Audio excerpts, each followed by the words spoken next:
Good morning student. BSc BEd second year में paper second चल रहा है, सिस्टमेटिक ऑफ एंजियोस्पर्म। और इसमें हमने पिछली क्लास में जो टैक्सोनॉमी कैटेगरी, जो टैक्सोनॉमी लिटरेचर है, उसके बारे में हमने पढ़ा था, ठीक है। और उसमें मैंने आपको बताया था कि फ्लोरा क्या होते हैं, मोनोग्राफ क्या है और आइकन क्या है। तो फ्लोरा वही है कि किसी एक क्षेत्र विशेष में संपूर्ण पादप जातियों की जानकारी जो है वो पाई जाती है। ऐसी पुस्तक जिसमें संपूर्ण जातियों के बारे में उल्लेख होता है किसी एक विशेष क्षेत्र की, जैसे कि स्टेट फ्लोरा होता है, नेशनल फ्लोरा होता है, इसके अलावा डिस्ट्रिक्ट फ्लोरा भी होता है। तो इस तरह से बड़े जो फ्लोरा हैं वो इनको माना जाता है, छोटे अपने स्थानीय स्तर के भी फ्लोरा हो सकते हैं, ठीक है। इसके बाद हमने पढ़ा मोनोग्राफ के बारे में कि एक ऐसी पुस्तक जिसमें किसी जाति, ट्राइब या वंश का समुचित ब्यौरा होता है, यानी कि समुचित जानकारी उसके अंदर पाई जाती है, यानी एक वर्ग की जानकारी उसके अंदर शामिल होती है।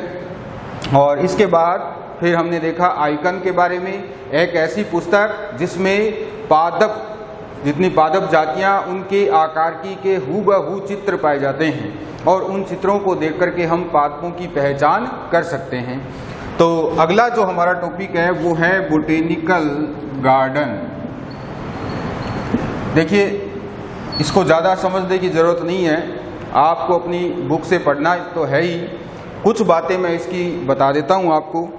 सबसे पहले बोटेनिकल गार्डन की शुरुआत का श्रेय जाता है अरस्तु को। वनस्पतिक उद्यान स्थापित करने का सबसे पहला श्रेय आज से 2300 साल पहले अरस्तु को जाता है। और उसके बाद अगर हम भारत के संदर्भ में बात करें तो भारत में सबसे पहले एक नाम है जीवाका कोमार भाका। ये एक ऐसा व्यक्ति था जिसने अरस्तु से पहले ही, यानी अरस्तु से भी लगभग 400 साल पहले भारत में जो मगध है, बिहार में है, बिहार में एक मगध जो एक राज्य है, वहाँ पर औषधीय पादपों का एक बोटेनिकल गार्डन तैयार किया था, स्थापित किया था। किसने? जीवाका कुमार बाका ने, ठीक है। क्योंकि ये औषधीय पादपों से, स्वयं ये औषधीय पादपों से जुड़ा हुआ था, यानी कि उनकी खोज, उनके अनुसंधान में ये योगदान करता था, एक तरह का वैज्ञानिक था। तो इन्होंने सबसे पहले मगध बिहार में, भारत के संदर्भ में बात की जाए तो अरस्तु से भी पहले औषधीय पादपों का बोटेनिकल गार्डन स्थापित कर दिया था। और सबसे पहले किसने किया? अरस्तु ने। और अगर हम बात करें आधुनिक स्वरूप की, जो वनस्पति उद्यान के आधुनिक स्वरूप हैं, उसको देने का श्रेय है उत्तरी अमेरिका के वैज्ञानिक हेनरी सो को। हेनरी सो ये वो वैज्ञानिक है जिसने आधुनिक वनस्पतिक उद्यान के बारे में बताया था, उनकी जो उसकी परिकल्पना है वो दी थी। और अमेरिका में एक गार्डन स्थापित किया था सेंट लुइस में। 1859 में सेंट लुइस में इसने एक गार्डन स्थापित किया था जिसे हम कहते हैं मिसौरी बोटेनिकल गार्डन।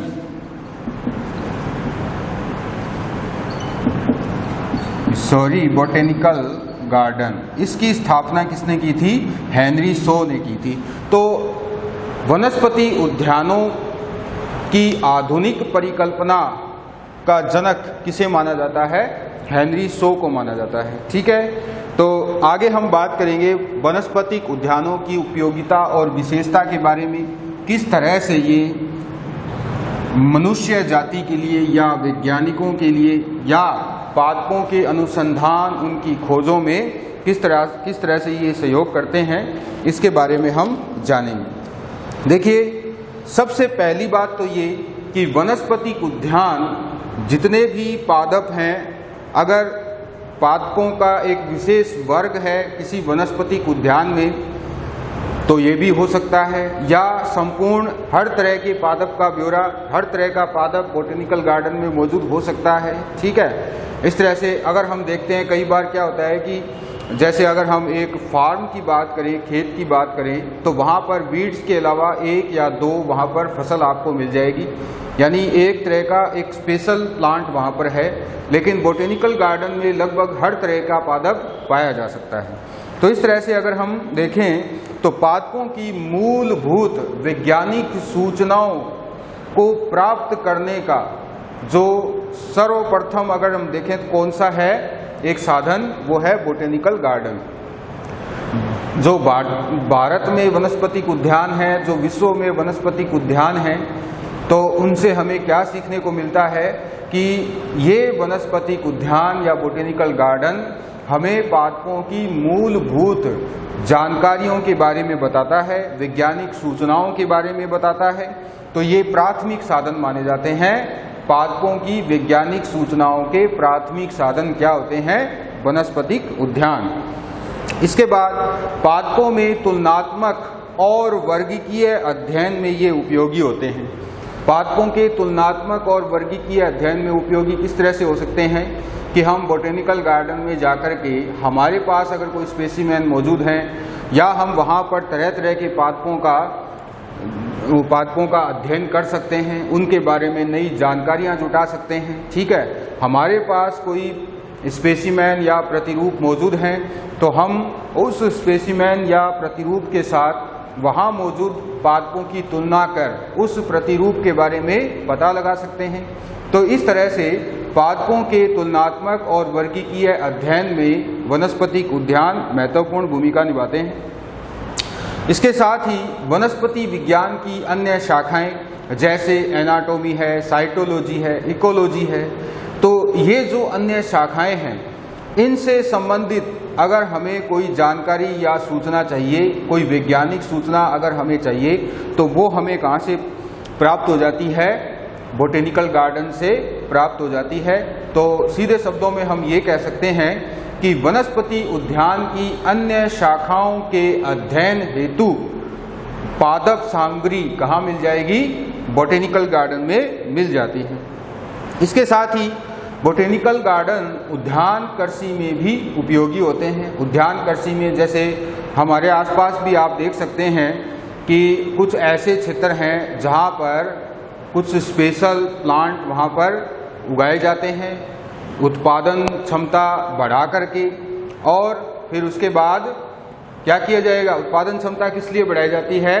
ताकि वो मनुष्य जाति के लिए काम आ सके।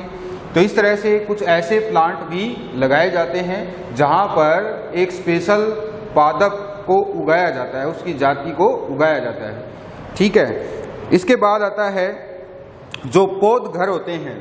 बोटेनिकल गार्डन में ग्रीन हाउसेस बने होते हैं और उन ग्रीन हाउसेस से हमें अनुसंधान करके हम नए पादपों के बारे में जो जानकारियां हैं उनको जुटा सकते हैं, वैज्ञानिक सूचनाओं को प्राप्त कर सकते हैं।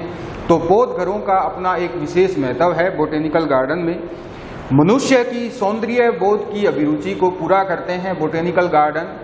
ठीक है, सौंदर्य जो बोध है उसको पूरा करने का काम करते हैं, यानी हम घूमने जाते हैं बोटेनिकल गार्डन में, तरह तरह के पादपों को देख करके रोमांचित होते हैं, उनके बारे में जिज्ञासा स्वरूप हम जानने की कोशिश करते हैं। तो इस तरह से सौंदर्य बोध का भी अनुभव कौन कराता है? Botanical garden.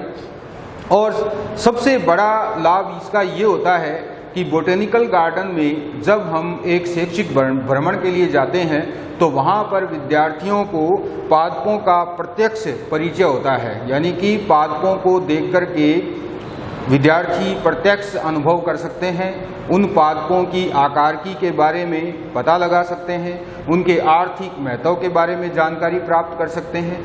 तो इस तरह से बोटेनिकल गार्डन एक तरह से जो मल्टी कलर्ड प्रयोगशालाएं मानी जाती हैं, जो हम ये कह सकते हैं कि जो मल्टी कलर्ड लैब है एक तरह की, वो क्या है? बोटेनिकल गार्डन, क्योंकि हम वहाँ पर पादपों का प्रत्यक्ष उनको देख कर के आकलन करते हैं। कुछ महत्वपूर्ण बोटेनिकल गार्डन मैं आपको बता देता हूँ। विश्व के कुछ बोटेनिकल गार्डन, ठीक है, कौन कौन से हैं? सबसे पहला आता है इसमें रॉयल बोटेनिकल गार्डन, ये कहाँ पर है? ये है इंग्लैंड के क्यू नामक शहर में। ये इंग्लैंड के क्यू नामक शहर में है, ठीक है। इसके बाद आता है IBG, इसे RBG भी कहते हैं। ये है इंडियन बोटेनिकल गार्डन। ये भारत के शिवपुर में है, शिवपुर कोलकाता। ये भारत के शिवपुर कोलकाता में है, ठीक है। इसी तरह से national museum of natural history, national museum natural history, ये कहाँ है? ये है पेरिस में, ठीक है। और इसी तरह से और भी हैं, जैसे NBG है। NBG ये है नेशनल बोटेनिकल गार्डन। ये कहाँ है? ये है लखनऊ में, ये लखनऊ में है, ठीक है। तो भारत का सबसे बड़ा botanical garden IBG Indian botanical garden है, जिसमें 2000 साल पुराना एक बरगद का वृक्ष है। और वो बरगद का वृक्ष इतना विशाल है कि वो अपने आप में एक जंगल है। यानी उसको अगर आप इस तरह से उसके चारों तरफ घूम करके उसकी परिधि को पूरा करोगे तो आपको लगभग 3 किलोमीटर चलना पड़ेगा, तब जाकर के वो उसकी परिधि को आप पूरा घेर पाओगे। और लंबाई भी इसकी खूब है, ठीक है, 100 मीटर तक की लंबाई है। और वहाँ पर ताड़ घर बना हुआ है, पौधशाला, ग्रीन हाउसेस बने हुए हैं। तो इस तरह से एक रमणीय स्थल माना जाता है इंडियन बोटेनिकल गार्डन, जो भारत का सबसे बड़ा है। Royal botanical garden Q England में है। क्यू एक शहर का नाम है जो इंग्लैंड का शहर है। वहाँ पर रॉयल बोटेनिकल गार्डन, जो विश्व का सबसे बड़ा बोटेनिकल गार्डन है, ठीक है। National museum of natural history ये पेरिस में है। और NBG नेशनल बोटेनिकल गार्डन, जिसे शाही बाग या सिकंदर बाग के नाम से भी जाना जाता है, ये लखनऊ में है, ठीक है। रॉयल बोटेनिकल गार्डन, जो IBG इंडियन बोटेनिकल गार्डन है, उसका संस्थापक विलियम रॉक्सबर्ग को जाता है और उसी के नाम पर रॉक्सबर्गाई एक जाति भी बनी हुई है, तो संस्थापक ये माना जाता है, ठीक है। इसके बाद है भारत के प्रमुख। तो भारत के प्रमुख में IBG हो गया, ये हो गया, 2 तो यहाँ पर ही हो गई। इसके अलावा है लाल बाग। ये लाल बाग कहाँ है? ये है बेंगलुरु में। लाल बाग गार्डन बेंगलुरु में है। इसी तरह से शालीमार एंड निशात गार्डन ये जम्मू एंड कश्मीर में है। FRI फॉरेस्ट रिसर्च इंस्टीट्यूट ये देहरादून में है। तो इस तरह से भारत में भी बहुत बोटेनिकल गार्डन है, बहुत ही हम ये कह सकते हैं राष्ट्रीय उद्यान भी हैं, बोटेनिकल गार्डन भी हैं, ठीक है। तो ये कुछ आप इनको याद कर लेना। डिटेल अगर आपको पढ़नी है तो आपको अपनी किताब से पढ़नी होगी, और मैं आपको बता देता हूँ कि किसकी आपको डिटेल सबसे ज़्यादा पढ़नी है। इंडियन बोटेनिकल गार्डन IBG, इसकी डिटेल आपको पढ़नी है। रॉयल बोटेनिकल गार्डन, इसकी भी पढ़नी है। और नेशनल बोटेनिकल गार्डन, इसकी पढ़नी है, ठीक है। ये 3 ही आपके सिलेबस में है, और इनमें से ये तीनों आप थोड़ा थोड़ा याद कर लोगे तो काम चल जाएगा। किसी भी एक पर आपको टिप्पणी लिखनी आ सकती है, ठीक है। तो हमने पढ़ लिया बोटेनिकल गार्डन की उपयोगिता, उनके महत्व के बारे में, कुछ प्रमुख बोटेनिकल गार्डन कौन से हैं, और रूपरेखा मैंने आपको बता दी। बोटेनिकल गार्डन सबसे पहले अरस्तु ने स्थापित किया भारत में। औषधीय पादपों का बोटेनिकल गार्डन सबसे पहले स्थापित किया जीवाका कुमार बाका ने, और आधुनिक स्वरूप बोटेनिकल गार्डन को देने का श्रेय जाता है हेनरी शो को। आगे हम बात करेंगे द टाइप मेथड।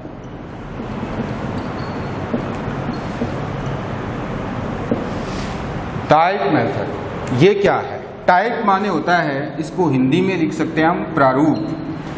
पहले हम प्रारूप को समझेंगे ये क्या है, ठीक है। देखिए, जब हम फील्ड में जाकर के किसी नए पादप के बारे में पता लगाते हैं, वहाँ से उसको कलेक्ट करते हैं, प्रयोगशाला में लाते हैं, फिर एक हर्बेरियम सीट बनाते हैं, तो जो सीट हमने तैयार की है उसी को हम क्या कहते हैं, टाइप कहते हैं, प्रारूप कहते हैं। ठीक है, प्रारूप कई प्रकार के होते हैं।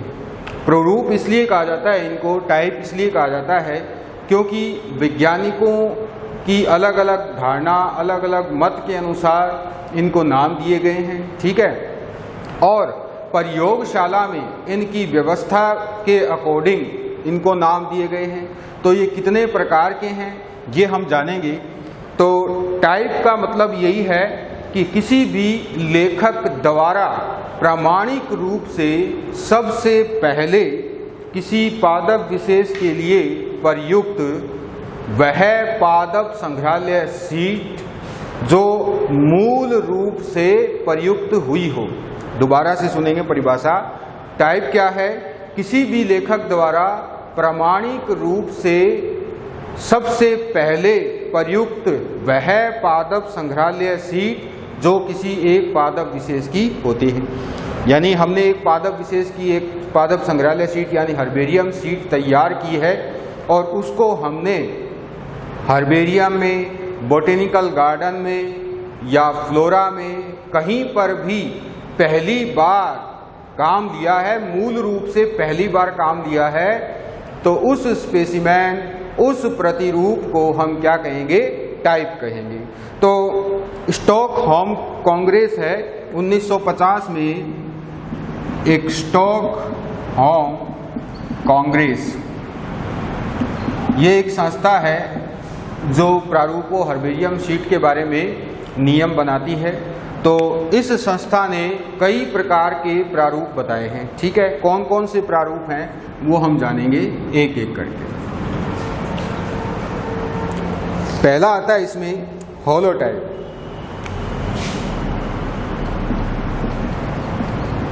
होलोटाइप, ठीक है। होलोटाइप क्या है? लेखक द्वारा नामकरण के लिए प्रयुक्त पादप संग्रहालय शीट क्या कहलाती है? होलोटाइप कहलाती है।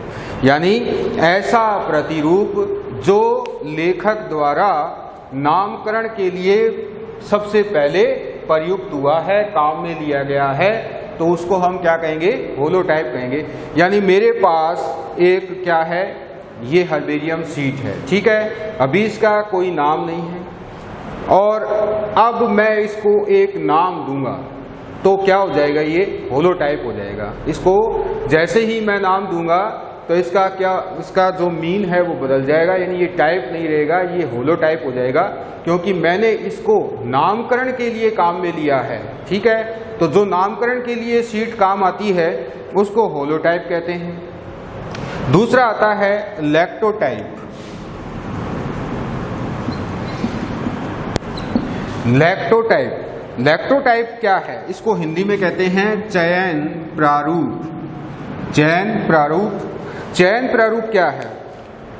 अगर होलोटाइप खो जाता है, ठीक है, अगर होलोटाइप खो गया, गलती से मिस हो गया, और या फिर होलोटाइप को वैज्ञानिक द्वारा काम में नहीं लिया गया है, यानी ऊपर वाले को, होलोटाइप को अगर हम खो देते हैं या हम उसको काम में नहीं लेते हैं, तो इसके स्थान पर जो प्रारूप नामकरण के लिए निर्देशित होता है, जिसको काम में लिया जाता है, उसको लैक्टोटाइप कहते हैं। ठीक है, तो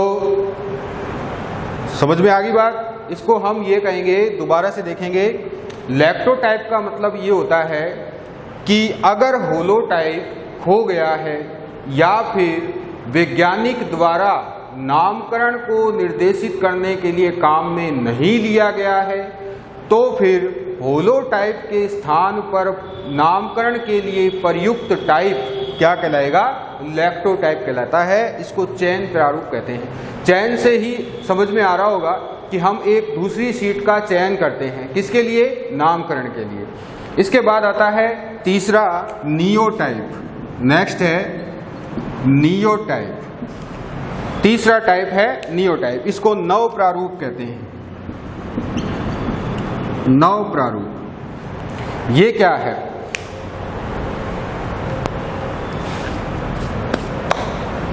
तो देखिए, होलोटाइप में हमारे पास कुछ जानकारी मौजूद थी, यानी हमारे पास जो स्पेसिमेन था उसका हमें नाम नहीं पता था, लेकिन उसके कुछ गुणों के बारे में, जैसे हो सकता है उसका लोकल नेम हमें पता हो, या उसका कोई आर्थिक महत्व पता हो, या उसमें कुछ आकारिकी के ऐसे लक्षण जो हमने किसी दूसरे पादप में भी या जाति में देखे हों वो हमें पता हो, तो इसके बारे में तो हम कुछ जानकारी रखते हैं, ठीक है। लेकिन इसको जब हम नामकरण के लिए सर्वप्रथम प्रयुक्त करते हैं तो ये होलोटाइप हो जाता है। चयन प्रारूप क्या है? जब होलोटाइप खो जाए या वैज्ञानिक द्वारा काम नहीं लिया जाए तो फिर लैक्टोटाइप हो जाएगा, यानी जो फिर टाइप काम में लिया जाएगा नामकरण के लिए उसको क्या कहेंगे? लैक्टोटाइप। नियोटाइप क्या होता है? नियोटाइप वो टाइप होता है जिसके बारे में हमें कुछ भी मालूम नहीं होता है, यानी किसी भी वर्गक के नामकरण से संबंधित कोई भी सामग्री उपलब्ध नहीं हो तो नामकरण के लिए सर्वप्रथम प्रयुक्त टाइप क्या कहलाएगा? नियोटाइप, नव प्रारूप कहलाएगा। यानी एक ऐसा टाइप है जिसके बारे में हमें कुछ भी नहीं पता, अगर हम उसको सबसे पहले काम में लेते हैं, उसको नाम देते हैं, तो फिर वो क्या कहलाता है? नियोटाइप कहलाता है, यानी उसको नामकरण के लिए प्रयुक्त किया गया तो नियोटाइप। और यहाँ ये नामकरण के लिए प्रयुक्त किया तो गया है सबसे पहले, परंतु इसकी कुछ बातें हमें पहले से पता है, जबकि इसके बारे में तो हमें पता ही नहीं है। तो इसके बारे में पता है तो ये तो हो गया होलोटाइप, इसमें हमें कुछ भी नहीं पता और इसको सबसे पहले हमने एक नाम ही दिया है तो ये हो जाता है नियोटाइप। अगला आता है पैराटाइप। पैराटाइप ये थोड़ा सा कंसेप्ट जो है वो समझने लायक है, इससे परिभाषा पूछी जाती है, वाइवा में क्वेश्चन पूछे जाते हैं, नियोटाइप क्या है, लैक्टोटाइप क्या है, होलोटाइप क्या है, इसलिए इसको समझना जरूरी है। एग्जाम में भी ये क्वेश्चन आ जाते हैं, 2-3 नंबर का ये पूछा जा सकता है, टाइप मेथड क्या है। देखिए पैराटाइप होलोटाइप हो सकता है, पहली बात तो ये, पैराटाइप क्या हो सकता है? होलोटाइप हो सकता है। क्यों हो सकता है? क्योंकि पैराटाइप की अगर हम परिभाषा देखें तो वह टाइप जो अपनी मूलभूत विवरण के साथ उपलब्ध होता है, यानी कि मौलिक जानकारी के साथ या मौलिक वर्णन के साथ प्रयुक्त होता है, उसको हम पैराटाइप कहते हैं। तो पैराटाइप क्या हो गया? पैराटाइप क्या हो सकता है? होलोटाइप हो सकता है। इसकी मूलभूत जानकारियां हमारे पास हैं, मौलिक विवरण इसका हमारे पास है, परंतु इसका नाम हम नहीं दे पाए। अगर हम इसको एक नाम दे देते हैं तो हो जाएगा ये होलोटाइप, ठीक है। और अगर ये बिना नाम के प्रयुक्त हो रहा हो तो ये पैराटाइप ही कहलाता है। तो इस तरह से पैराटाइप क्या हो गया कि वह प्रारूप या टाइप जो अपने मौलिक विवरण के साथ प्रयुक्त होता हो उसको हम कहते हैं पैराटाइप। आगे है आइसोटाइप। नेक्स्ट है आइसोटाइप। आइसोटाइप क्या है? आइसोटाइप का मतलब है कि ये एक तरह से होलोटाइप का प्रतिरूप माना जाता है। अगर होलोटाइप नहीं है, ठीक है, तो उसकी एवज में हम काम में ले सकते हैं समप्रारूप यानी कि आइसोटाइप। आइसोटाइप को होलोटाइप का प्रतिरूप माना जाता है, ठीक है। होलोटाइप की विशेषता क्या है? इसमें हमें कुछ जानकारियां मालूम है, परंतु इसका नाम जब हम देते हैं तो ये होलोटाइप बनता है। तो ठीक वैसा ये है। तो अगर दुर्घटनावश या किसी कारण से होलोटाइप मिस हो जाता है तो उसके स्थान पर आइसोटाइप काम आता है। इस तरह से भी बता सकते हैं। यहाँ पर ध्यान रखने की बात यह है कि होलोटाइप के स्थान पर आइसोटाइप भी काम आता है और लैक्टोटाइप भी काम आता है। फिर आता है सिनटाइप। सिनटाइप इसको कहते हैं समप्रारूप। सिनटाइप का होता है सहप्रारूप। ये होता है सहप्रारूप। सहप्रारूप क्या है? देखिए कई बार क्या होता है कि लेखक द्वारा, राइटर जो है उसके द्वारा होलोटाइप का निर्धारण नहीं किया जाता, तो उसके स्थान पर अब होलोटाइप का निर्धारण तो नहीं हुआ, परंतु होलोटाइप के स्थान पर अगर वो लेखक किसी दूसरे टाइप का निर्धारण करता है तो उसको हम क्या कहते हैं, सिन टाइप कहते हैं, सह प्रारूप कहते हैं। यानी लेखक के पास मूल प्रति नहीं है, यानी कि होलोटाइप नहीं है, तो वो एक दूसरा टाइप लेगा, यानी दूसरा स्पेसिमेन लेगा, ठीक है, और उसको फिर नामकरण के लिए या विवरण के लिए काम लेता है, तो उसको हम सह प्रारूप कह सकते हैं। इसके बाद फिर आता है को टाइप। को टाइप क्या है? को टाइप वह है कि जैसे हमारे पास एक पादप है और हमने उससे क्या बनाया है, होलोटाइप बनाया, यानी होलोटाइप का चयन किया है उस पौधे से, ठीक है। उसी पौधे से अगर किसी अन्य टाइप का चयन किया जाए होलोटाइप के अलावा, एक ही पौधे से होलोटाइप के अलावा अन्य चयनित किए गए टाइप को टाइप कहते हैं। तो जिस पौधे से होलोटाइप का चयन हुआ है उसी पौधे से किसी अन्य टाइप का चयन अगर हो तो उस चयन को हम क्या कहेंगे, को टाइप कहेंगे, ठीक है। और एक बात यह भी ध्यान रखनी है कि अगर सिर्फ टाइप शब्द आपको पूछ रहा है, अगर कहीं पर टाइप लिखा हुआ है तो उसका मतलब क्या होता है, होलोटाइप ही होता है। फिर आता है टोपोटाइप।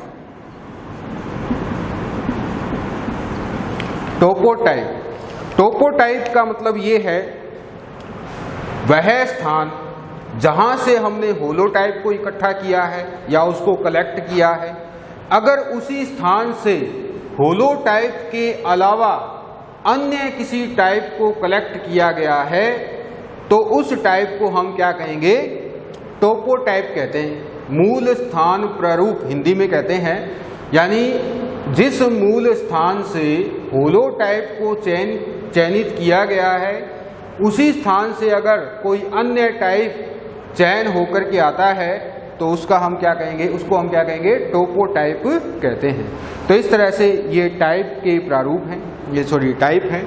आगे हैं नेक्स्ट कुछ सिद्धांत हैं और ये बस आखिरी चल रहा है, ये मान लो फंडामेंटल का। उसके बाद हम चलेंगे टैक्सोनॉमी कीज में, फिर फैमिली में, मतलब जो फैमिली हम पढ़ेंगे सारी, उससे पहले हम एक जो आर्टिफिशियल की है, तकनीकी अर्ध तकनीकी जिसे हम कहते हैं, उसको हम पढ़ेंगे ताकि हम फैमिली का जो अध्ययन है वो सुविधाजनक तरीके से कर सकें। फिर कुछ नियम मैं आपको बता देता हूँ, वो नियम नामकरण के लिए ज़रूरी होते हैं क्योंकि ये टाइप मेथड से ही जुड़े हुए हैं। तो पहला आता है rule of validity. Rule of validity, मान्यता या वैधता का नियम। यह नियम क्या है? देखिए, यह नियम ये कहता है कि किसी भी पादप नामकरण से संबंधित यह नियम यह बताता है कि किसी भी वनस्पतिक नाम का प्रकाशन वैध या मान्य होना चाहिए। और मान्य किस तरह से होगा, वो मतलब किस आधार पर होगा कि प्रकाशन या नामकरण एक तो प्रभावी होना चाहिए, प्रकाशन के समय नवीन वर्णन के साथ पुराने वर्णन को भी जोड़ना चाहिए, या हमारे पास अगर उसके बारे में पहले से कोई जानकारी मौजूद है तो उसको भी हम क्या करते हैं, नवीन जानकारी के साथ जोड़ देते हैं। तीसरा, प्रकाशन लैटिन भाषा में होना चाहिए। लैटिन भाषा में अगर प्रकाशन नहीं है तो वो प्रकाशन अवैध माना जाएगा, मान्य नहीं होगा, यानी वो नामकरण मान्य नहीं होता है। चौथा, अगर वेद प्रकाशन की समस्त निर्धारित स्थितियों में से, मतलब अगर वेद प्रकाशन के लिए कुछ कंडीशंस तय की गई हुई हैं और उन कंडीशंस में से एक आध कोई कम रह जाती है तो कोई भी प्रकाशन उस एवज में वैध माना जाएगा जब वो अपनी अंतिम स्थिति को कंप्लीट या पूर्ण करता हो, यानी अंतिम कंडीशन को वो पूरा कर पाता हो, तो उसको वैध माना जाएगा। ठीक है, तो एक नियम और रह गया इसमें, वो हम कल पढ़ेंगे और कल ही हम अर्ध तकनीकी भी शुरू करेंगे। आज के लिए बस इतना ही। Thank you.